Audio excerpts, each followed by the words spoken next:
On behalf of Navaja's growing team, Hannah Matuda, Alice Hogan, Amanda Corin, and Anika Rahman, we're really excited to bring another Lunch and Learn to you this month. As you know, when you register for these sessions, we ask you about future topics and questions you might have. And the topic of housing for older adults is one that gets frequently suggested. Also, as you probably know, there are so many subtopics on this subject that we could explore. So we decided to share both big picture national policy trends as well as a case study example here locally in Fairfax County. If you do pay attention to population trends, you know we are just at the tip of the iceberg when it comes to our aging baby boomer population, which is typically categorized as adults who are now ages 60 to 78 years old.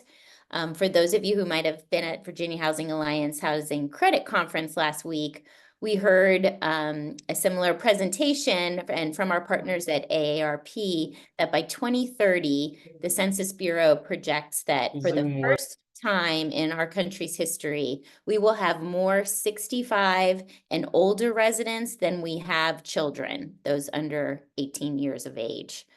And all of our boomers and 1/5 of the total population will have reached the traditional retirement age of 65. So being Navaja, we also want to focus our attention on housing affordability for older adults. So today we're really pleased to be able to welcome two experts in this field. You received both of their bios in the registration information, but I briefly just want to welcome national policy expert Linda Couch, Senior Vice President of Policy and Advocacy with Leading Age, who's going to give us a bigger picture presentation. Next, we will hear from one of Navaja's Leadership Council members, Matt Engel, who is Senior Director of Real Estate Development for Enterprise Community Development, to talk about Lake Ann House in Reston and some best practice design, financing, and development tools for this actual case study. For those of you who haven't joined us in the past, we use the chat for you all to ask questions. So please feel free to put your questions in the chat, and we will have a Q&A session after both of the presentations. We are recording this session, and we will make the slides available to you after the presentation later this week or next. So really happy to have you all here. Thank you again for joining us. And now I would like to turn it over to Linda Couch from Leading Age to share her presentation. Thank you, Linda. Yeah, thank you, Jill. And it's so great to meet you and Hannah last week at the VHA credit meeting. That was super. All right, so I'm going to dig in.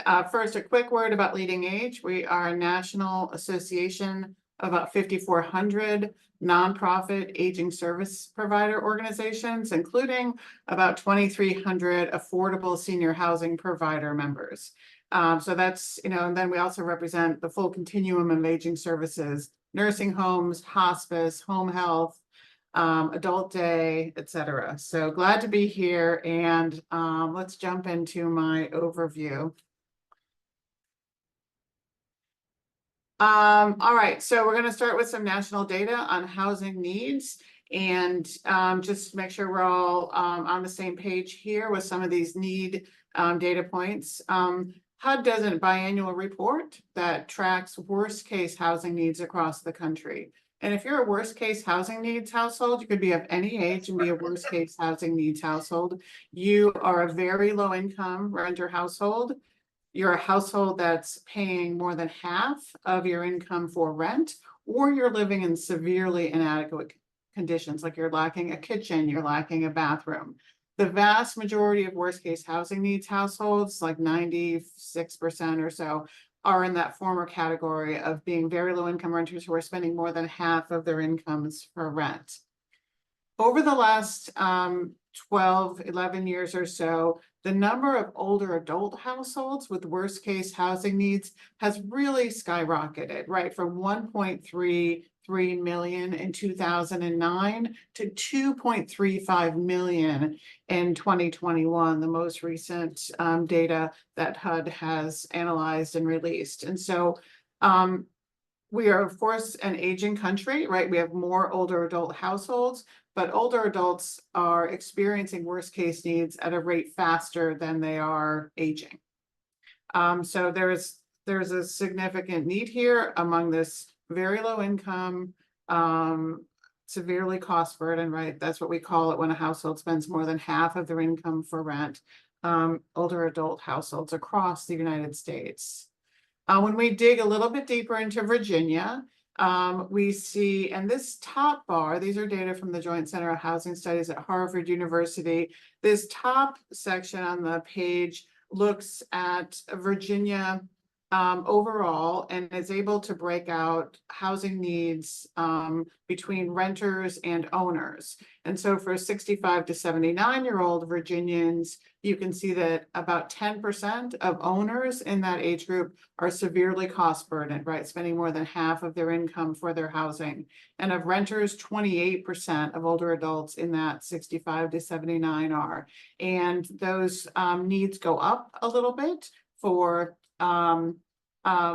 as people age, and that's true across the country, for 80-plus-year-old households across Virginia. For the Joint Center also analyzes the top 100 metro areas, and for Northern Virginia, the one that we have to look at is the broad, really huge geographically, I think, Washington, D.C. metro area, which spans all the way into West Virginia, right? Because that's where people are actually commuting from, et cetera. But we can see that these kind of same numbers of some significant housing cost burdens, severe and moderate, existing for older adult households in the Northern Virginia area, and increasing as people get into their 80s. And we know, and these are data from the National Low Income Housing Coalition, that if you are, who are these households that have these severe housing cost burdens, that are spending more than half of their incomes for rent? Of course, there are some, right, higher income, moderate income, middle income households, but the vast majority of those households, and this chart just looks at renter households, but the same is true for the owner, similar numbers are true for owners. The vast majority of people spending more than half of their incomes for rent are extremely low income households. So the lowest income households with incomes below 30% of area median, and seniors make up a pretty good chunk of that ELI portion. One result of this housing need, this shortage, this lack of affordable housing, is that we have been experiencing for the last few years, and it's projected to continue, a pretty big uptick in the number of older adults experiencing homelessness. Older adults are the largest, the fastest growing group of people becoming homeless. And we know just from these are data from 2023, HUD point in time data. The first year that HUD actually started collecting data on these age groups, right, 55 to 64 and 65 and older. But we know if you look at that number of 55 to 64 people experiencing homelessness is a lot bigger than the 65 and older. So all these people, unless we're able to shelter them, which is all of our goals, are aging into older adult homelessness. But right now, well, as of last year, 138,000 people were experiencing homelessness. And I remember it wasn't that long ago, right? Several years ago, that the estimates were that this number was probably somewhere in the 60,000 person range. And so we're seeing homelessness, and I'm sure as providers, you are seeing this as well. And Virginia is expected to more and more see older adults who are renting. Generally, the Urban Institute predicts that fewer households, including older adult households, will be owners. Most older adults own their homes. About nationally, around 21% are renters. In Virginia, Urban predicts that many more older adult households will become renters. Right now, about 15%, or in 2020, Urban Institute says about 20% of Virginia's older adults, 15% of Virginia's older adults are renters. But by 2040, Urban predicts that about 21% of Virginia's older adults will be renters. And that coupled with the fact that those new renter households are projected to be non-white and lower income than today's older adult renters, really kind of emphasizes the need, in case we need any more data to tell us that there's a need for more affordable housing, including affordable senior housing. To jump a little bit, there was a question and that was so helpful that people were able to submit questions in advance. There was a question that came in advance of this session around, like, what's the difference between accessible and visitable and universal design, and what are we saying here?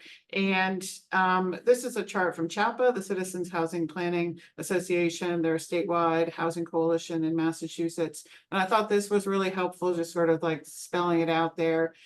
Generally, universal design is a really broad concept within which accessibility, which are often very precise things that have to be in there to be seen as accessible to someone. So while universal just means that or visitable even, are much more broader concepts of it's sort of good enough for someone to come and visit. It's good enough for someone to live there for a while because the wall is reinforced. So if you ever need it, you can modify and add a grab bar. They might have a wider doorway, but it might not have a single step entry or a no step entry. So that ramp could be added later. So universal design and visibility are sort of accessibility light terms as I think of them. But if you want more information on that, I think this chart is a helpful guide. Regardless, I'm not sure how much of that really matters because so little of our nation's housing stock is visitable, accessible, or has universal design. When we're thinking, and not just about older adults, but people, we know that people are not aging in place in too many circumstances. They are really stuck in place because they're stuck in homes that don't have the physical modifications and physical features that they need.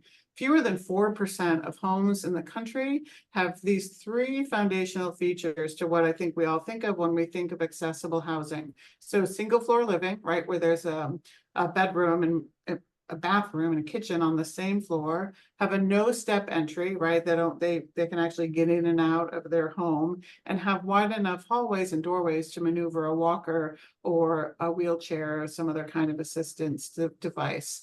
Multifamily housing is stronger in this area because it's generally a little newer, but still the dearth of accessible housing for both owners and renters is an issue that without proactive development, without really building it in to what we're doing from the beginning, or supplying resources so that people can make modifications, will really hamper, it's okay. So we're all aging longer, that's great, but what's the quality of that life?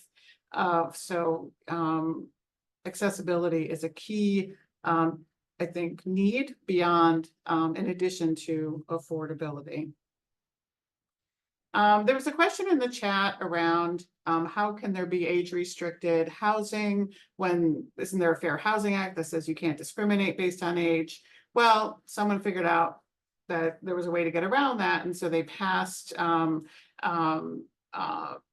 language within the Fair Housing Act that specifically exempts certain types of housing from these familial status discrimination claims. And that includes housing for older adults, including for people housing that's primarily occupied by people 62 or older, or which most HUD programs fall into, or 55 and older, which is where you see the tax credit program generally come in. So that's, I know it seems a little odd, right, that you could just kind of cabin off certain housing for certain populations, but the Fair Housing Act addressed that when it began.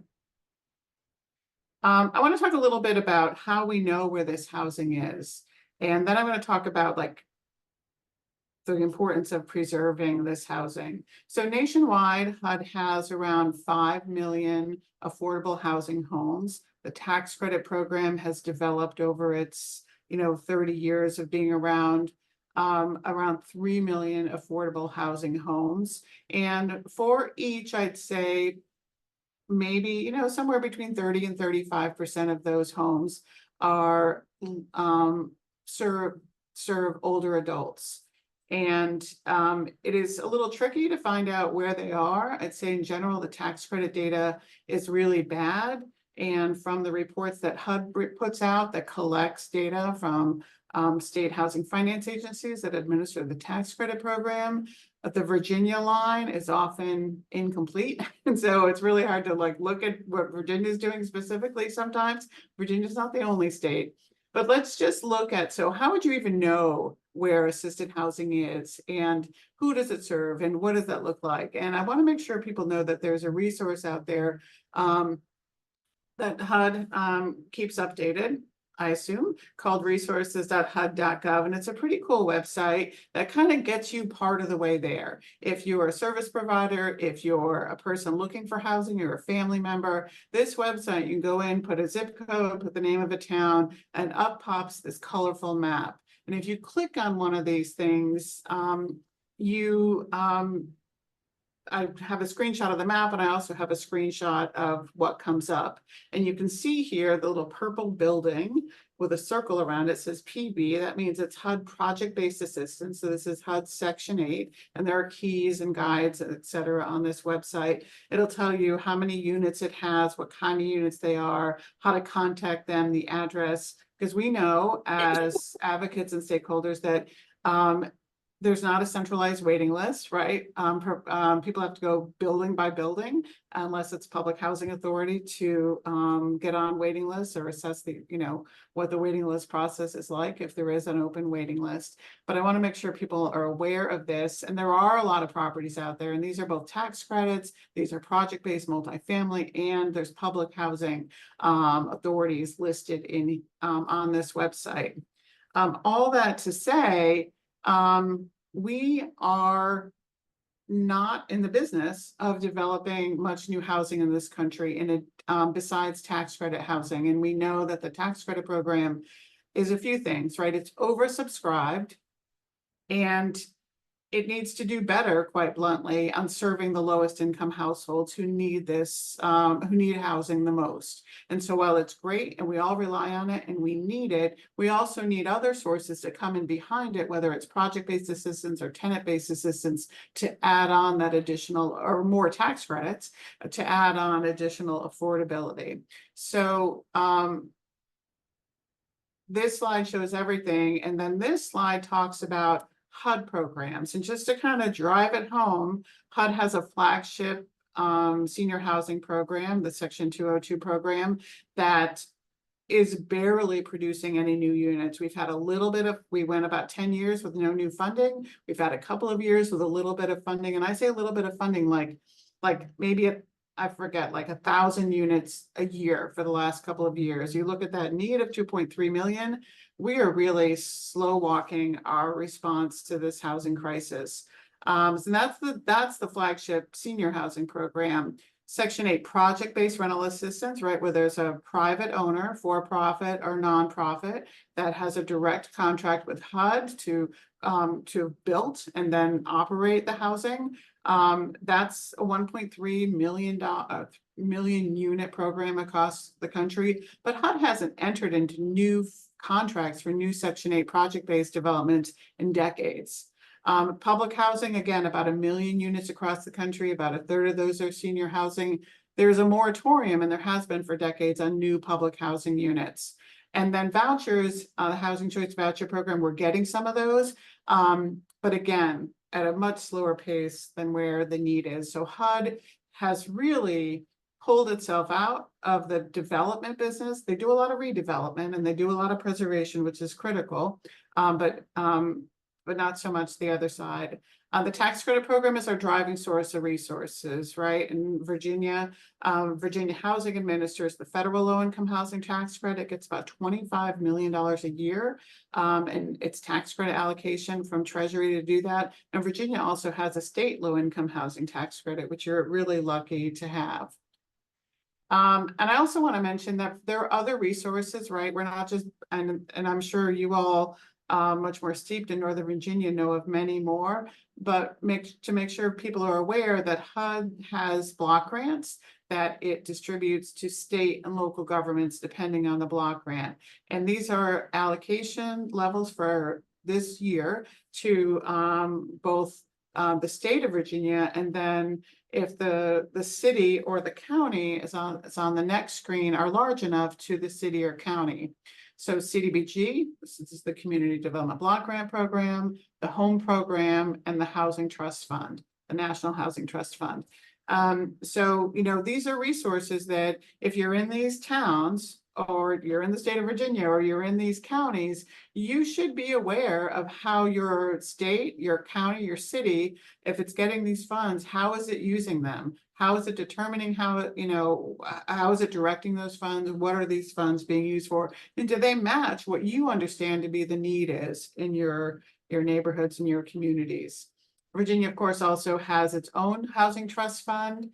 And then the Federal Home Loan Bank of Atlanta, like the other federal home loan banks across the country, runs its own affordable housing program, which is often an important source of gap financing. Let's shift gears and talk about aging in community, right? When we talk about affordable senior housing at leading age, and mission-driven, right? Nonprofit, mission-driven, affordable senior housing, we're talking about aging in community and about making that environment service connected, service enriched, so that older adults can stay in their homes for as long as they want to and thrive in those homes. So we're talking about really working hard, and about half of HUD senior properties have a service coordinator in there. That's something that we're working to get, and tax credits too, but that's another effort. But service coordinator in those properties help residents stay connected to primary care, but also social activities, and to sure they're getting their benefits that they're eligible for, et cetera, and have been found to reduce hospitals, the length of hospital stays, but also visits to emergency rooms, et cetera. So service coordinators are just a critical feature in an affordable senior housing property. Of course, a lot of that relies on partnerships with different types of providers and organizations. I want to just say that internet is critical. HUD Multifamily does not pay providers to install internet and all the units and pay for that service. And without that, residents are so poor, they're so poor that they on their own, if they're paying off the shelf for internet, they're probably paying way much more than they can actually afford for that internet service every month. Of course, buildings need space, right, to have those services. And we also, separately from, you know, let's say you have a new multifamily, hopefully it's all going to be at least universally designed, or hopefully it's all going to be accessible. But we also need money for both renters and owners, right? Most older adults are owners, to modify people's homes.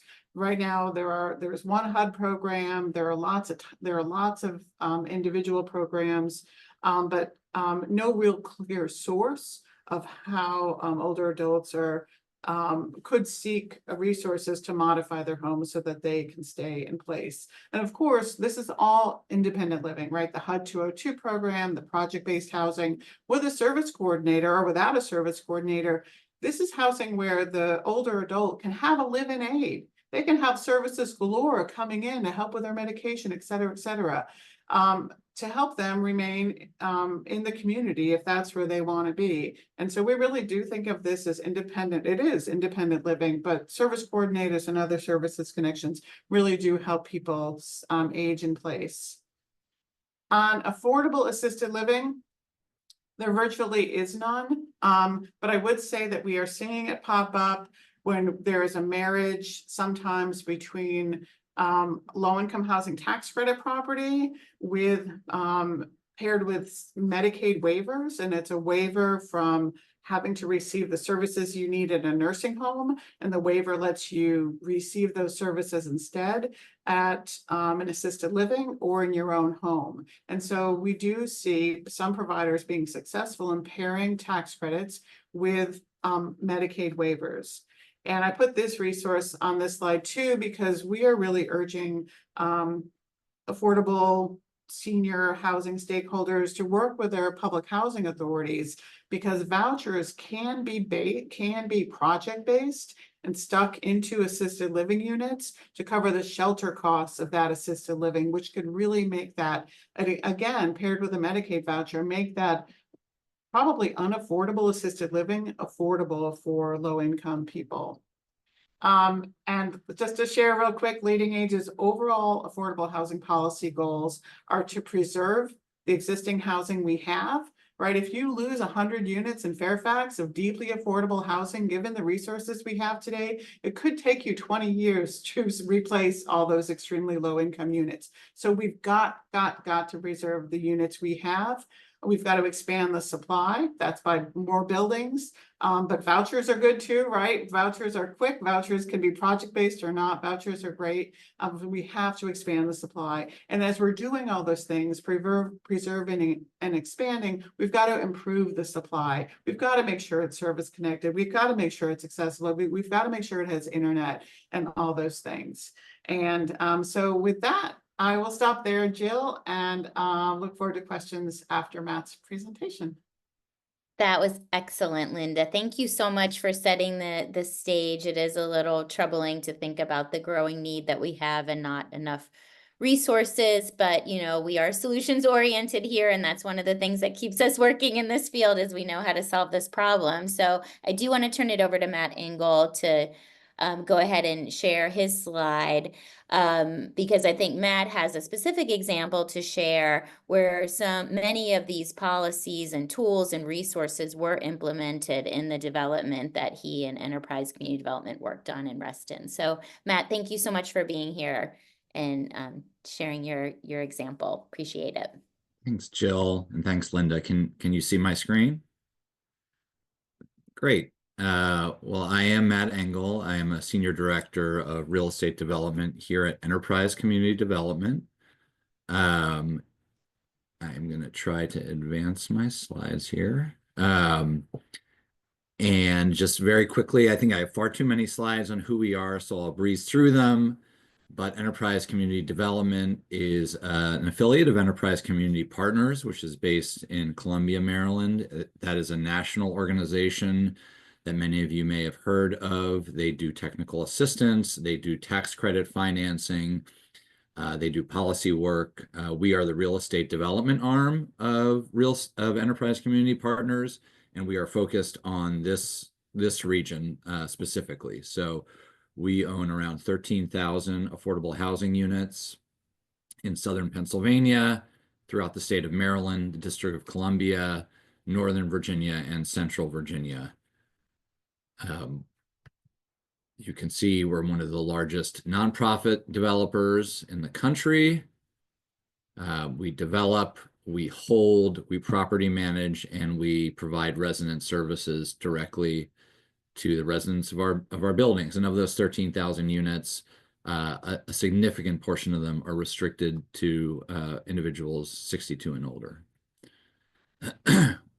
You can see a distribution of where our projects are as far south as Richmond and into Southern Pennsylvania. And none of our projects look alike. We really build and develop depending on the resident population that we're serving and the context of the neighborhood that we're working in. So I'm here today to really give a very specific case study on a project in Northern Virginia. It's in Reston, Virginia, in Fairfax County, that we started maybe 10 years ago, working with a nonprofit partner called the Fellowship Square Foundation on an existing building, or two existing buildings that they owned that were built in the 1970s that housed very low-income seniors. So that started, like I said, around 10 years ago, and we finished our project in 2023. And if you drove up to Reston now, right by Lake Ann, you would see the new building. And I just got to say, it's always really interesting to hear Linda Couch speak. It was particularly interesting this time, because I felt like everything that she said, all the data that she shared, all the trends that she highlighted, it was like we read a paper about those 10 years ago and then built a project to meet those needs, which is not true. We sort of muddled our way through it, and we began to understand the needs of the tenants, the needs of the market, the demographic changes, the design requirements, and all that sort of worked its way into the project. But looking at what Linda was presenting and what we ended up building, there's just like an incredible match. So the Fellowship Square Foundation, which is a faith-based nonprofit that owns around 5 buildings in Northern Virginia, approached Enterprise, like I said, close to 10 years ago, because they had 2 buildings that were 100% low income, and were subsidized through HUD, but were failing. And the reasons they were failing were because, one, the buildings were built at a time that the American with Disability Act was not in full effect. So none of the units were handicap accessible. The spaces weren't handicap accessible, and the tenants were quickly aging in place, and the units weren't meeting their needs. The tenant population sort of met the demographic description that Jill described. I'm sorry, that Linda described. Very diverse, I think 10 or 15 different languages spoken at the property. So racially, culturally diverse, quickly aging in place. Building did not meet their requirements. The common spaces in the building were sort of hidden below grade, down in the basement or in the back. Didn't encourage people to come together, to come out of their units. The systems in the building were energy inefficient and leaking, in the case of the plumbing system. So Enterprise approached us and said, what can we do here? We looked at rehabbing the site, rehabbing the units with the tenants in place. We looked at trying to build something new on the same site, and we looked at whether Fellowship could sell their asset and just buy a new piece of land somewhere else cheaper, perhaps in Stafford County or Loudoun County. Again, here's some pictures of what the units looked like. The hallways were dark and narrow. The bathrooms were dated, and the HVAC systems were failing. So after studying the options, we came to the conclusion that trying to rehabilitate the units with the tenants in place was going to be extremely disruptive because of the profile of the tenants. The type of building made making accessibility improvements really difficult. It was a concrete building, so you can imagine trying to change the geometry of units and the size of units to meet accessibility was going to be very loud, very dusty, and very expensive. And so what we decided to do was to try to isolate a piece of the site that was undeveloped, and try to build vertically on that piece of the site a new building. And then once that building was done, move the residents from the old buildings into the new building and sell the underlying land underneath the old building. So again, what we focused on was preserving 100% of the affordability. So all 240 units in the old buildings were affordable, deeply affordable. So that was goal number 1. Goal number 2 was, in this particular market in Reston, the land underneath those old buildings was worth an enormous amount of money. And so we looked to leverage that value. And so the plan was, once we moved the folks into the new building and tore down the old buildings, we would sell that underlying land to the highest possible bidder and use those proceeds to subsidize the new building. So that was sort of a novel concept. It might not apply to markets that everyone works in, but if you're in a high value market, a high cost market, that's something worth exploring. We did not want to do tenant relocation. We wanted folks to do one move. So moving from the old building to the new building, not moving from the old building off site and then move back. It was one move. And again, that was really important given the profile of the tenants. We chose to build vertically.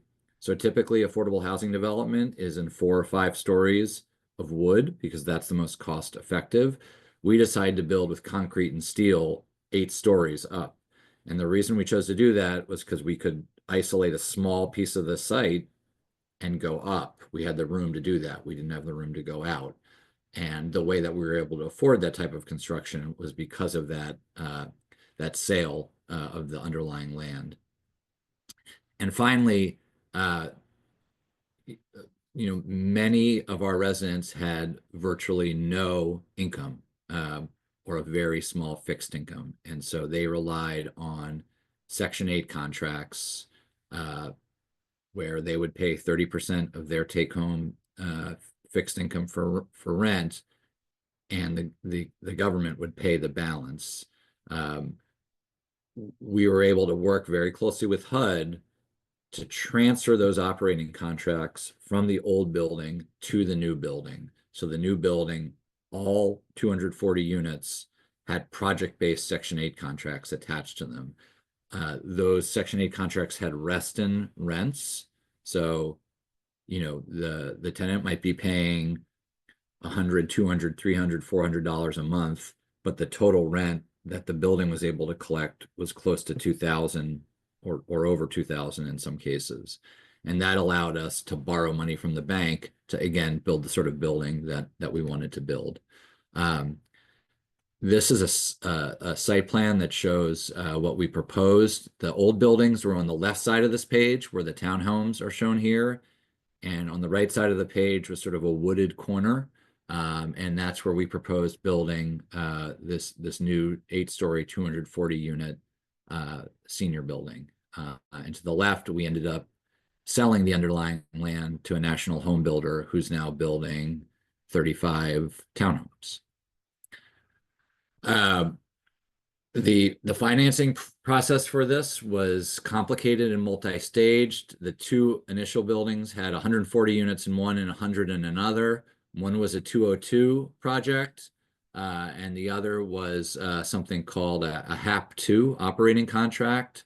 In the interim, we paid off the Section 202 mortgage, and we took the HAP contract to something called the RAD platform that basically allowed us to have project-based Section 8 units for all of the units. And then we transferred those contracts to the new building. This took a lot of creativity with HUD, but they were a great partner, and we were able to get all the new, all of the operating contracts transferred to the new building. We paid for this project with a mix of funding. It's an $87 million project. The main source was tax credits through Virginia Housing, which is what Linda described, and tax-exempt bond financing through Virginia Housing. Fairfax County came up with about $3 million.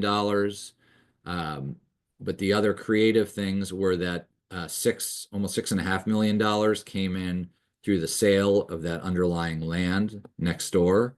And actually the nonprofit, made quite a bit more on that land sale, and they were able to reinvest the money over the 6.2 million into their nonprofit. Also, the land itself for the new building, instead of us buying it from the nonprofit was able to provide a seller note, which basically, instead of us giving them cash, they took back a mortgage on the land, which was able to make the financing feasible. From a design standpoint, again, all the things that Linda talked about, We ended up there. So all 240 units were designed to universal design standards, every single one of them. So wider doorways, grab bars, a lowered work surface in the kitchen, appliances that you can open without bending down. The idea is that our residents, if they're not wheelchair bound today, and they might end up becoming wheelchair or walker bound, the unit is designed to accommodate them. Typically, we're also required to only do 5% of fully handicap accessible units, where all of the workspaces are lowered, the kitchen counter is lowered, where you can roll under in a wheelchair.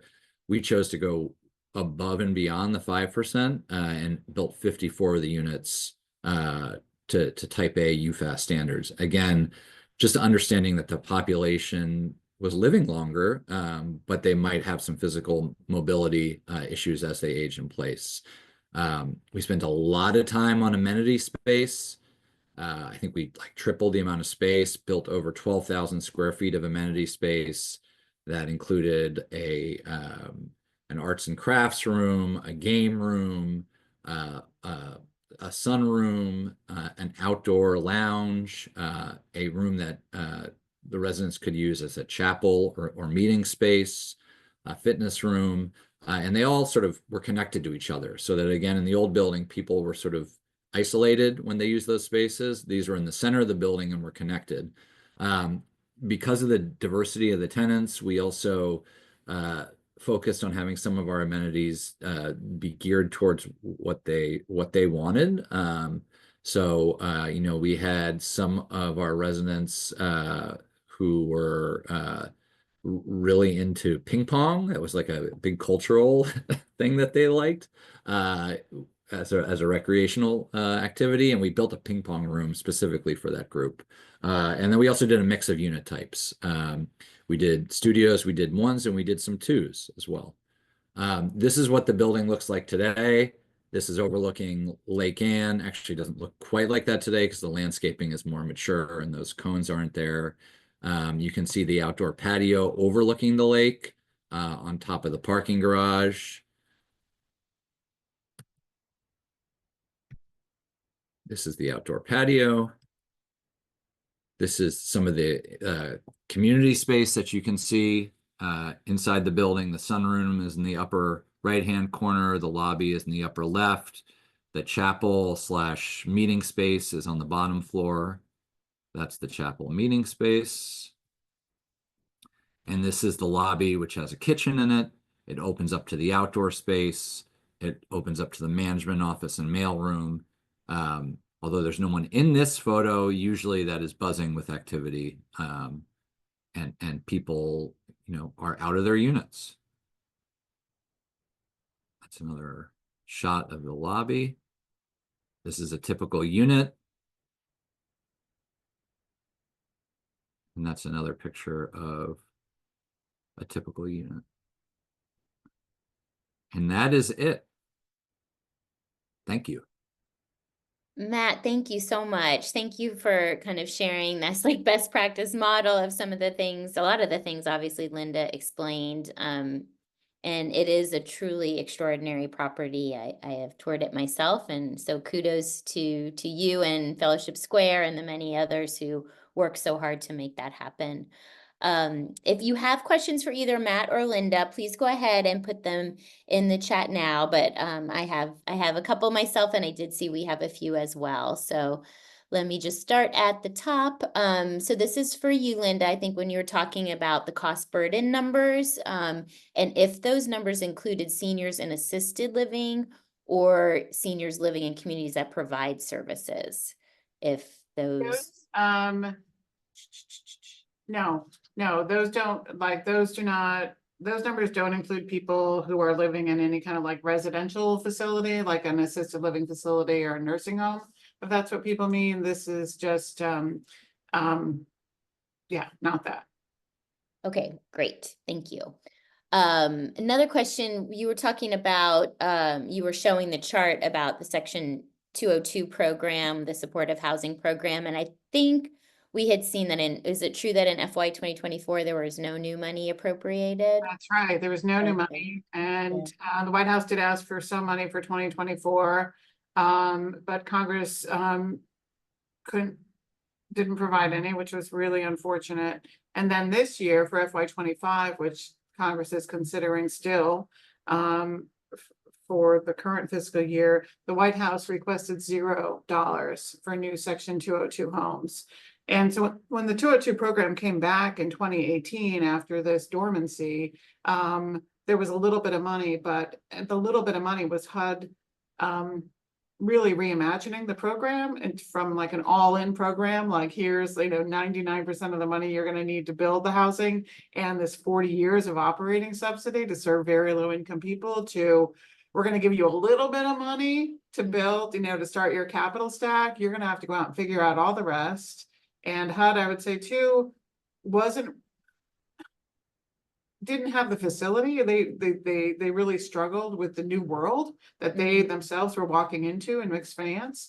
And so the golden ticket there is that 40 years of operating subsidy. That's like that's why anyone who got those, the new rounds of 202s really stuck with it, because that's like, you've won the lottery, you get 40 years of operating subsidy as a provider. But so we need to do both, right? We need to really fund the 202 program, we think, because it's deeply income targeted, it's deeply affordable, connected to services.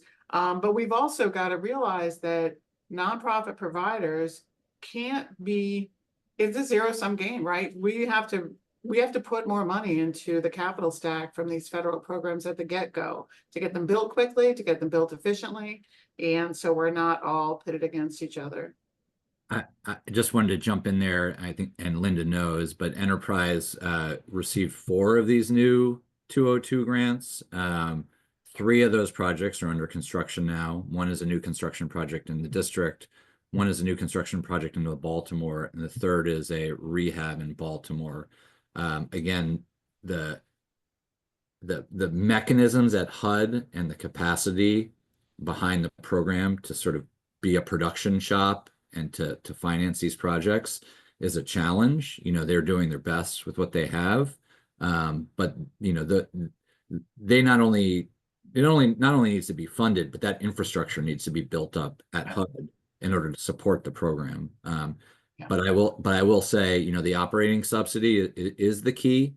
One of the projects we went after, we got like a really de minimis capital grant, like $500,000, but we got a project-based contract for 20 years for a resident population where the average income is like $10,000. So, and that's in the north side of Baltimore. So that really is a really great tool that we've been using. That's great. Thank you so much. I have some questions that you all submitted from when you registered. So looking at that, can you talk about whether HUD will update the financial qualifications and rules for the housing choice vouchers, also as we know, Section 8 vouchers, because HUD has out of date and draconian rules regarding inspections, and the apartments with energy efficient appliances sometimes are denied to housing choice voucher residents. And will those rules be updated so those voucher holders will be able to have the opportunity for lower utility bills? Yeah, I don't know, Matt, how closely you follow this issue. It's not something I follow closely. I do know that this HUD understands how important vouchers are to ending and preventing homelessness and moving waiting lists. And so they've done a number of things to kind of unlock like the power of the voucher, but I can't speak to the inspection process and what HUD's doing to improve that. I hope a lot. Yeah. I actually think part of the answer to that question gets to the HUD infrastructure question as well, which is just like, we're in the middle of this enormous crisis that is now being talked about by both presidential candidates. And we have an agency, Linda showed the resources for a particular program, but in general, the agency has not been a priority and has not been staffed, resourced, focused on appropriately. So I think programs don't adapt as quickly as they should when that is the case. And not just during this administration, but for, I think, decades, right? And so, you know, there are choices, right? Like everything that we're talking about is a policy choice that this country has made about resources, people, building, right? Subsidy. So we're behind, and yeah, HUD's not prepared in many ways to do its job. Yeah, thank you. Thank you for that. I don't know if either one of you can speak to how local governments are meeting the need for affordable assisted living. I think you did a good job describing, Linda, that is just so expensive. And have you seen any examples either here locally or across the country of how local governments are stepping up there? Yeah, like the Medicaid, having a waiver, the Medicaid waiver, that's a state decision. And if that happens, then a provider can figure out how to do the housing portion of it if they have, if their state has Medicaid waiver, and then they'll get the residents in who have those waivers, right? And so it's this dance they have to do. I will say that, leading age, we've got assisted living members, nursing home members, independent, like HUD members, tax credit members, but we see programs like the 202 program with a service coordinator and a supportive services fee, which 202s can get per unit per month, in a lot of ways really tantamount to what people think an assisted living is, right? It's independent housing, it's getting the services you need when you need them, and having people who are going to help you navigate different systems to get what you need. I'm not saying they're exactly the same, but I think that I think in some ways, I think when we talk about one, the other one could probably meet some of those needs. Yeah, thank you for that. I know it's All on right, so yeah, Julia, you just put that in the, yeah.